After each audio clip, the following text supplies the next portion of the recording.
Good morning दोस्तों। America, Israel और Iran war की वजह से मार्केट क्रैश हो गया है और लोगों के मन में बहुत बड़ी बातें आ रही है, जैसे कि थर्ड वर्ल्ड वॉर स्टार्ट हो जाएगा, फिर रुपया गिर जाएगा, करेंसी डेप्रिशिएट हो रही है, इंटरेस्ट रेट ऊपर चला जाएगा, इन्फ्लेशन बढ़ जाएगा, इकोनॉमी स्लो डाउन हो जाएगी और मार्केट फ्यूचर में भी क्रैश होता रहेगा। तो लोगों को आज मैं बताना चाहता हूँ कि सबसे पहले तो आप शांत हो जाओ, क्योंकि आज से पहले कभी वॉर नहीं हुआ है क्या? आज से पहले वॉर हुआ है, इकोनॉमी स्लो डाउन हुई है, इंटरेस्ट रेट ऊपर गया है, इन्फ्लेशन ऊपर गया है, इकोनॉमी में भी प्रॉब्लम्स आ रही है, जीडीपी कम हो रहा है। तो हमको क्या करना है? हमको हिस्ट्री चेक करनी है। अब हिस्ट्री कैसे चेक किया जाएगा? Let's take an example of COVID या फिर अपना रशिया और यूक्रेन वॉर। तो ये अगर ये सारी हिस्ट्री अगर हम चेक करने जाएंगे तो उसमें हमको एक चीज समझ में आएगी कि पिछले टाइम पे और ये टाइम पे मार्केट ने क्या रिएक्ट किया है, म्यूचुअल फंड्स ने क्या रिएक्ट किया है। अगर वो रिएक्शन का टाइम हम देखें और ये रिएक्शन का टाइम देखें तो हर जगह जब मार्केट क्रैश होता है तब लोग मंदी की ही बात करते हैं। अब मंदी में क्या होता है? सब लोग सोचते हैं कि सबसे पहले मैं पैसा निकालूं या सबसे पहले मैं इन्वेस्ट करूं। There are two types of invest. हमको कैसा इन्वेस्टर बनना है वो हमको तय करना है। उसके लिए आज मैं आपको कहानी बताना चाहता हूँ। कैसी कहानी? म्यूचुअल फंड्स या मार्केट में मैं पिछले 20, 22, 25 सालों से काम कर रहा हूँ। अब उसमें क्या हो रहा है, मैंने ऐसा काफी टाइम देखा हुआ है कि मार्केट क्रैश हुआ है। फर्स्ट एग्जांपल मैं आपको दूं तो 2008 में मार्केट 70% प्लस क्रैश हो चुका था। 2020 जब कोविड का टाइम आया तब market 40% with in 2 month crash हो चुका था। जब रशिया और यूक्रेन का वॉर स्टार्ट हुआ तो with in 2 days 5 to 6% market crash हो चुका था। और सितंबर 2024 से ऑलरेडी मार्केट में टाइम करेक्शन तो चल रहा है, पर बिकॉज ऑफ इजराइल, अमेरिका और ईरान, इस वॉर की वजह से मार्केट ने सडनली पैनिक होना स्टार्ट कर दिया और मार्केट क्रैश हो गया। अब जो कहानी मैं आपको बताना चाहता हूँ ना, वो 5 दोस्तों की है। एग्जाम्पल के तौर पे 5 दोस्त जंगल में घूमने जाते हैं बिना कोई हथियार लिए। अब नॉर्मली क्या होता है कि जब हम इन्वेस्टमेंट करने आते हैं ना तो हमारी सोच ये रहती है कि आज मैंने इन्वेस्टमेंट किया तो मार्केट कल से पिक होना चाहिए या कल से ऊपर जाना चाहिए, पर नॉर्मली हम जो सोचते हैं ऐसा मार्केट में होता नहीं है। तो जैसे 5 दोस्त जंगल में घूमने जाते हैं और अचानक से एक शेर सामने आ जाता है। नेचुरली जब शेर सामने आता है तो लोग डर जाते हैं, तो वो पांचों के पांचों दोस्त डर गए। अब जो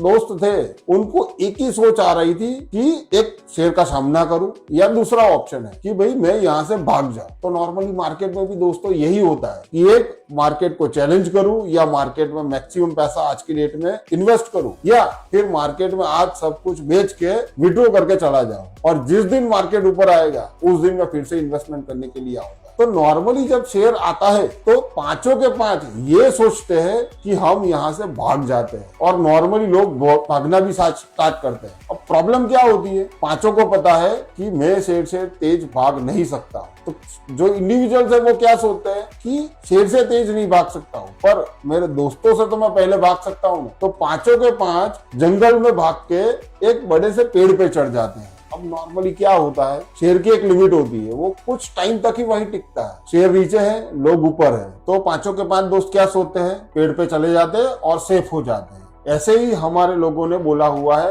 कि हम लोग भी मार्केट में है, एफडी में चले जाएंगे और सेफ हो जाएंगे और जब मार्केट फिर से ऊपर आएगा तो हम लोग इन्वेस्ट करेंगे। नॉर्मली क्या होता है, मार्केट की और शेर की एक लिमिट होती है।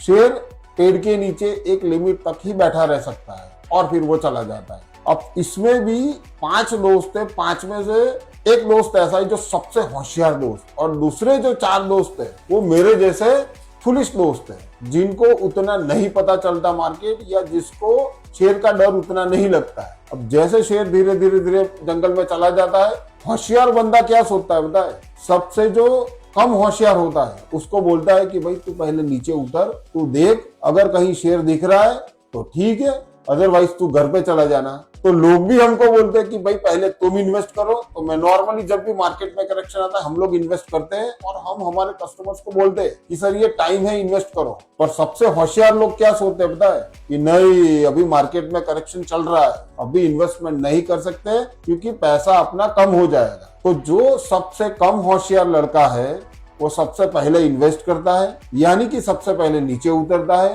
धीरे धीरे अपने घर पे चला जाता है। उसके बाद दूसरा दोस्त, दूसरे के बाद तीसरा दोस्त, तीसरे के बाद चौथा दोस्त, चारों के चारों दोस्त स्लोली ग्रेजुअली नीचे उतरते हैं और अपने अपने घर पे चले जाते हैं। जब सबसे बड़ा होशियार दोस्त है वो जैसे ही नीचे उतरता है, एक्चुअली शेर जंगल में एक जगह तो टिक नहीं सकता, नॉर्मली घूम फिर के वहां वापिस आ जाता है। तो ऐसा ही मार्केट में होता है कि जब 2008 आया था, लोगों ने जब इन्वेस्ट किया, जो कम होशियार थे, जो लोगों को मार्केट समझ में नहीं आता था, और उन लोगों ने इन्वेस्ट कर दिया, आज की डेट में देखेंगे वो पैसा 10 गुना, 20 गुना, 25 गुना हो गया है।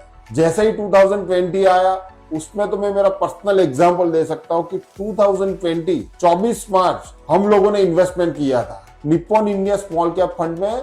मैंने खुद ने इन्वेस्ट किया था, मेरे कस्टमर्स को भी हमने प्रेशराइज करके बोला था कि सर प्लीज इसमें इन्वेस्ट कीजिए, आपका पैसा बनेगा। मेरे को नहीं पता है कि जो 23 मार्च या 24 मार्च के बाद में करेक्शन आएगा उसमें पैसा कम होगा कि नहीं होगा, पर हमने 25 रुपए की एनएवी से इन्वेस्टमेंट किया था। एग्जाम्पल की तौर पे 2020 मार्च 24 मार्च को अगर हमने इन्वेस्ट किया है, 25 रुपए की एनएवी से इन्वेस्ट किया है, और आज की डेट में फिर से मार्केट में करेक्शन आ चुका है, स्टिल आज की डेट में एनएवी है 150 से 160 रुपये। मोटा मोटी हम गिने ना तो 6 साल में मार्केट ने या म्यूचुअल फंड ने हमारा पैसा 6 गुना करके दिया हुआ है। तो क्या लगता है फिर से ये टाइम नहीं लग रहा है हमको आज की डेट में एक ही काम करना है। अगर आप इन्वेस्टेड हो, आपके पास पैसे है, तो प्लीज इसमें एडिशनल परचेस कीजिए। जो भी स्कीम आपको सही लगती है, जो भी आपको लगता है कि ये मेरे को फ्यूचर में ग्रोथ देने वाला है, उसमें आप इन्वेस्ट कीजिए। अगर आपके पास पैसे नहीं है, लाइक मी 2008 में मेरे पास पैसे नहीं थे तो मैंने इन्वेस्ट नहीं किया, बट मैं इन्वेस्टेड रहा। अगर मैं इन्वेस्टेड रहा, विद इन 2-3 ईयर्स मार्केट फिर से अपने लेवल पे आ जाएगा और अपने को अच्छी ग्रोथ मिलेगी। 2020 मार्केट में सरकार ने लिक्विडिटी दिया है। आज ही न्यूज आ रहा है कि आरबीआई 1 लाख करोड़ रुपए की लिक्विडिटी दे रहा है। अपनी गवर्नमेंट अच्छे से ट्राई कर रही है कि ये सिचुएशन को कैसे मैनेज किया जाए। मेरा एक ही सिर्फ कहना है कि अगर आप मार्केट में इन्वेस्टमेंट करते हो या म्यूचुअल फंड में इन्वेस्टमेंट करते हो, आपको मिनिमम हॉराइजन तय करना पड़ेगा। मिनिमम 5, 7, 10 ईयर्स का हॉराइजन अगर आप तय करते हो, और अगर आप इन्वेस्टेड रहे तो मेरे हिसाब से you will get best returns across the market. Thank you very much.